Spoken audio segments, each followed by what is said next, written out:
Friends, जैसा कि अपन ने लास्ट के अंदर जो छोड़ा था कि गर्भावस्था के सामान्य कष्ट और उनका उचित प्रबंधन, मतलब common element during pregnancy and there management, तो उसी को अपन कंटिन्यू करते हुए और आज अपन पढ़ रहे हैं कि जब गर्भकालीन माता होती है, गर्भवती जो स्त्री होती है, तो उसको कई प्रकार की पीड़ाओं से गुजरना पड़ता है। कई प्रकार की प्रसव के टाइम प्रसव पीड़ा के अलावा गर्भकालीन अवस्था के अंदर उसको कई तरह की बीमारियां या कई तरह की परेशानियों का सामना करना पड़ता है। ऐसे में उसकी मानसिक स्तर को रखना और घर के माहौल को अच्छा रखना बहुत अत्यंत आवश्यक होता है। और उस समय गर्भवती स्त्री को भी ये सोचना चाहिए कि मेरे पास एक अच्छा सा बच्चा आने वाला है, एक स्वस्थ बच्चा आए, एक मानसिक और शारीरिक रूप से स्वस्थ और हेल्दी बच्चा है, मेरा भी स्वास्थ्य अच्छा बना रहा है। इसके लिए उसको भी अपना सहयोग प्रदान करना चाहिए, स्वयं के साथ, परिवार के साथ, अपने भोजन के साथ और अन्य सब सामानों के साथ। अब मैं आपको बताने जा रही हूँ कि जो मुख्य रूप से गर्भावस्था के अंदर सामान्य कष्ट होते हैं वो होता है, जैसा कि मैंने पहले आपको बताया था कि मॉर्निंग सिकनेस, कि सुबह उठते ही उसका जी मिचलाता है और उसको वॉमिटिंग सेंसेशन होता है। उल्टी आए या ना आए वो दूसरी बात होती है, लेकिन उसको ऐसे उबकाई टाइप आना शुरू हो जाती है, जिसे मॉर्निंग सिकनेस कहते हैं। दूसरा होता है कॉन्स्टिपेशन, मतलब कब्ज, मतलब कि आपने जो कुछ खाया वो मल के रूप में बाहर नहीं निकल पाता और वो अंदर ही अंदर जमा रहता है, जिसे कि कब्ज कहते हैं।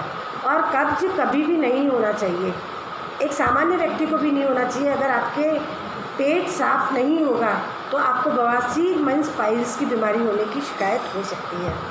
फिर छाती में जलन, जिसे कि एसिडिटी बोलते हैं या हार्ट बर्निंग बोलते हैं, कि वो जो कुछ भी खाती है वो ढंग से अगर नहीं पच पाता है तो उसको एसिडिटी या हार्ट बर्निंग, यहाँ पे जलन होती है, जिसका भी उपचार होता है। एक होता है अपच, अपच मतलब इनडाइजेशन, कि कुछ भी खाया और उल्टी हो गई, कुछ भी खाया और उल्टी हो गई।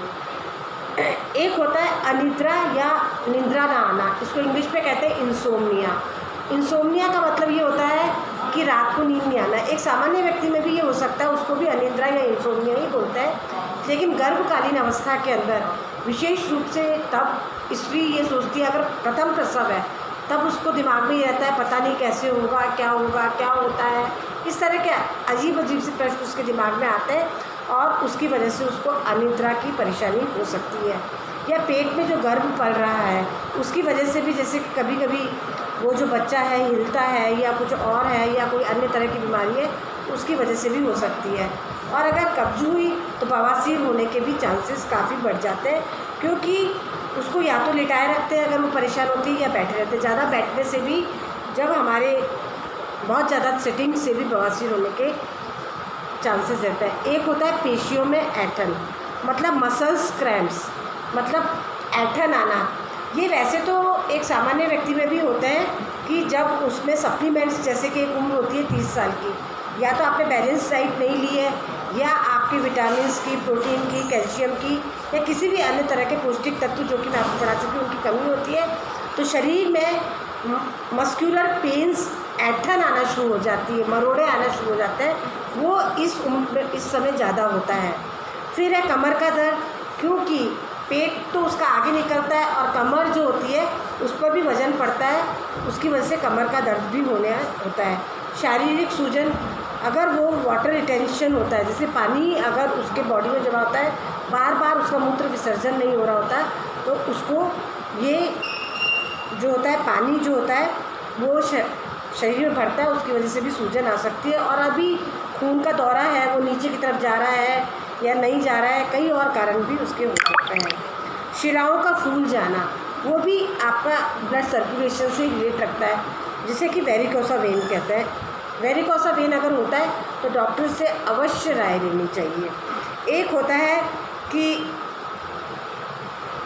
अल्प श्वास, क्योंकि उसका गर्भ में जब बच्चा आता है तो फेफड़े थोड़ा सिकुड़ने लगते हैं, तो उसको सांस, जब फेफड़े सिकुड़ते हैं तो फेफड़ों का काम क्या होता है, ऑक्सीजन को लेना और उस ऑक्सीजन को पूरे शरीर के अंगों तक पहुंचाना, और वहाँ से जो कार्बन डाइऑक्साइड मिल गई है उसको वापस लाना। तो श्वसन के द्वारा अपन ऑक्सीजन लेते हैं, और निश्वसन मतलब श्वास छोड़ने के द्वारा अपन कार्बन डाइऑक्साइड जो कि अपने शरीर के अंदर जितनी भी गंदगी थी जो कि खून में रम गई थी उसको निकालने का कार्य होता है।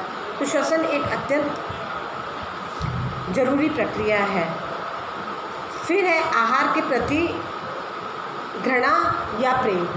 कई बार क्या होता है कि कई बार तो बहुत अरुचि हो जाती है, लेकिन मैं आपको एक और बात बताना चाहती हूँ कि जैसे अपन ने 9 महीने 7 दिन या 40 सप्ताह अपन ने गिने, तो अपन 9 महीने गिन के अगर 3-3 महीने का काउंट करते हैं तो कई लोगों को प्रथम 3 दिन 3 महीने या द्वितीय 3 महीने या तृतीय 3 महीने में या तो भोजन के प्रति अपच होता है या घृणा होने लगती है कि भोजन करने की इच्छा नहीं होती, कुछ भी खाने की इच्छा नहीं होती, खाओ तो उल्टी हो जाती है, और या फिर बहुत ज़्यादा प्रेम होता है। तो ये किसी भी टाइम पर ये चेंजेस भी हो सकते हैं इनके अंदर। ये कभी किसी ट्राइमेस्टर में तो आपको बहुत अच्छा लग रहा है, किसी ट्राइमेस्टर में जनरली स्टार्टिंग के जो 3 महीने होते हैं उसमें भोजन के प्रति मतलब रिपल्शन वो ज़्यादा होता है, और बाद में फिर जैसे से गर्भवती स्त्री को समझ आती है, डॉक्टरी सहायता लेती है, परिवार में भी जो कि इस चीज़ को भोग चुके हैं या एक्सपीरियंस लोग हैं वो उसको राय देते हैं, तो उससे भी वो समझदार होती जाती है और भोजन के प्रति उसका प्रेम बढ़ता जाता है। अभी किसी भी 9 महीने में किसी भी टाइम हो सकता है। Thank you.